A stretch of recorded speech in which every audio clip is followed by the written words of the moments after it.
అంటే అసలు మీకు చదువు పైన ఇంట్రెస్ట్ ఎందుకొచ్చింది? అంటే డాడీ జీతం ఉండేటోళ్ళు దొరవాళ్ళ ఇంటికాడ. ఓకే. 2006, 2007 టైంలో న్యూస్ పేపర్ తీసుకొచ్చేవాళ్ళు. ఓకే. వాళ్ళు చదివి పడేసిన న్యూస్ పేపరు, లేకపోతే మా డ్యాడీకి ఏమన్నా వాళ్ళు చేసిన థింగ్స్ ఇప్పుడు ఆహార పదార్థాలు గానీ అవి తీసుకొచ్చి మాకిచ్చినప్పుడు అవి ఓపెన్ చేసి మేము తింటున్నప్పుడు ఆ న్యూస్ పేపర్లు మాకిచ్చేది మా డ్యాడీ. ఇవి చదువు, ఈ ఆర్టికల్ చదువు, ఇది చదువు. మా డ్యాడీ ఏం చదువుకోలేదు. బట్ చదువు అంటే చాలా ఇష్టం. గవర్నమెంట్ ఉద్యోగం మా కొడుకుని తీర్చిదిద్దాలి అనేది.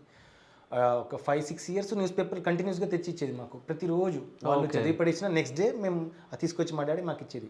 ఇప్పుడు ఆర్టికల్ చదువుతూ ఉండేది నేను. గవర్నమెంట్ ఉద్యోగాలు సాధించిన అలా నార్మల్ పీపుల్, లేకపోతే పేదరికం నుంచి వచ్చిన వాళ్ళు. 2006లో రేవు ముత్యాలరాజు ఐఏఎస్ అధికారి గ్రూప్ ఐఏఎస్ ర్యాంక్ 1 సాధించారు. అలాంటి స్టోరీస్ చదివి చదివి నేను కూడా డిసైడ్ అయిపోయినా ఆ రోజే ఖచ్చితంగా గవర్నమెంట్ ఉద్యోగం అయితే ఖచ్చితంగా సాధిస్తాను. బట్ కానీ ఈ డబ్బులు అనేది తగులుతాయి అనేది తెలుసు. బట్ కానీ ఎలాగైనా కష్టపడి చదువుకోవాలి అనేది చిన్నప్పటి నుంచే మా డాడీ నేర్పించారు నాకు. మా అమ్మగారు కానీ మా నాన్నగారు చిన్నప్పటి నుంచే అది నేర్పించారు.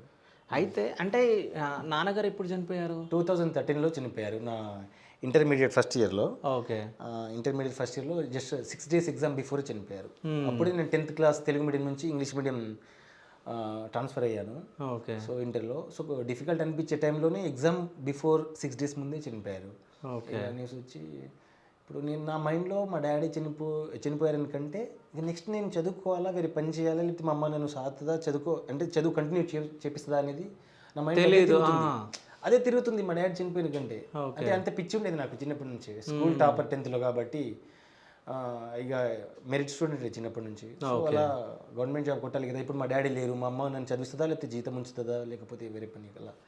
డాడీ 2013లో చనిపోయారు. తర్వాత అమ్మగారు చెల్లి ఉండే. చెల్లి కూడా 2016 వరకు నెట్టుకొచ్చారు కూలి పని చేసి.